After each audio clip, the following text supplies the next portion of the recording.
Hi, I'm Joel Grimes, and today we're going to work with the most beautiful light on the planet. It's what I call the Rembrandt Cross Light.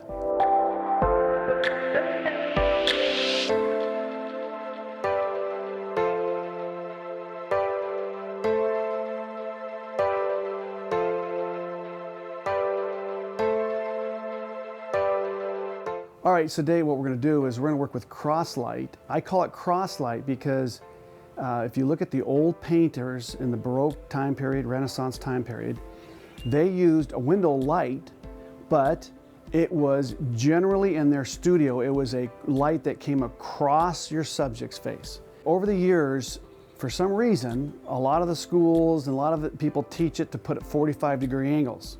And so I get people trying to correct me, but I still think of, I call it cross light, Rembrandt light, because I want that light to come across my subject.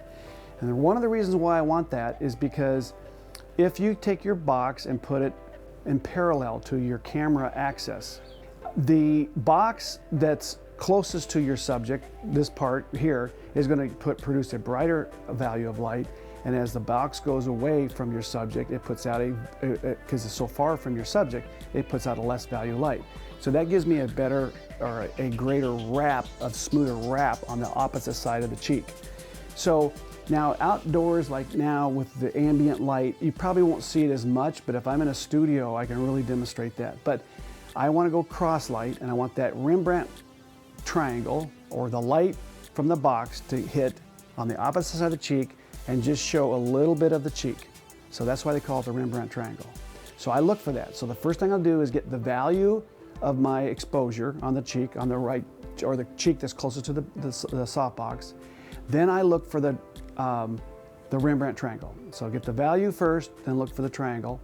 And you can adjust how much triangle you want by moving the box toward the camera or back away from the camera. So generally, if you go too far back, then you just are lighting one side of the cheek.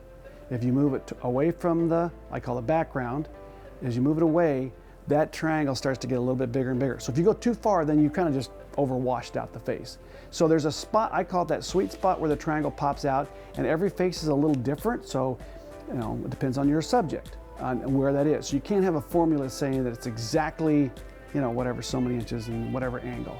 So I work it, and it takes me maybe 2 or 3 exposures by looking at the back of my monitor to find out where that perfect Rembrandt triangle is. So today we're using the Rapid Box Switch 3x4. And one of the amazing things about this softbox is that I can switch out my mount that goes to my strobe. So in this case, I'm using a Bowens mount, but I also can switch to a speed light just on the fly. So I'm a Canon Explorer of light, so I like to just use my speed lights on occasion. And so instead of having a box or a speed ring that with the poles that have to switch out all the time, I can do it on the fly very quickly.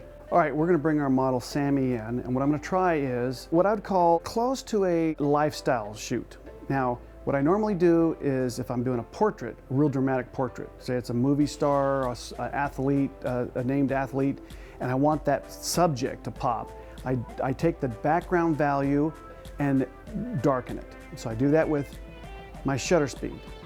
Now, lifestyle, I want a little more airy, a little more ambient coming in the scene. So I'm going to do a couple variations of that. Then I'm also going to add a little kicker, a 1x4, a Rapid Box Switch 1x4, as an edge light, or we call a hair light or a kicker light. And what I want is just a little bit of accent on her shoulder, a little bit of accent on the hair.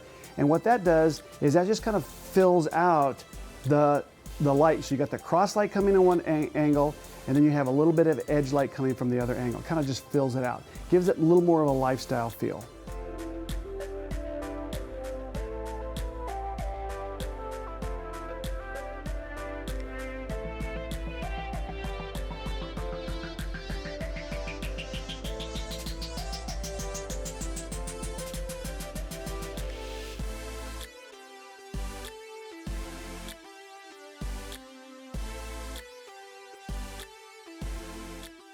One of the early mistakes I made using cross light, or we call Rembrandt light, is that I would always set the box up just wherever it kind of fit, wherever it was a good place to put the box.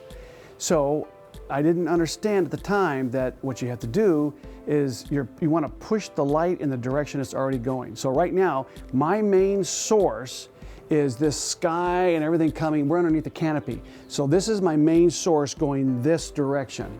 So I'm going to take my softbox and I'm going to put it and push the light in the direction it's already going. So if I set this light on the other side, I could make an okay picture, but it would look weird because all my background light is going across that direction. So if I'm going to have her with light going that in the opposite direction, it's going to look a little odd.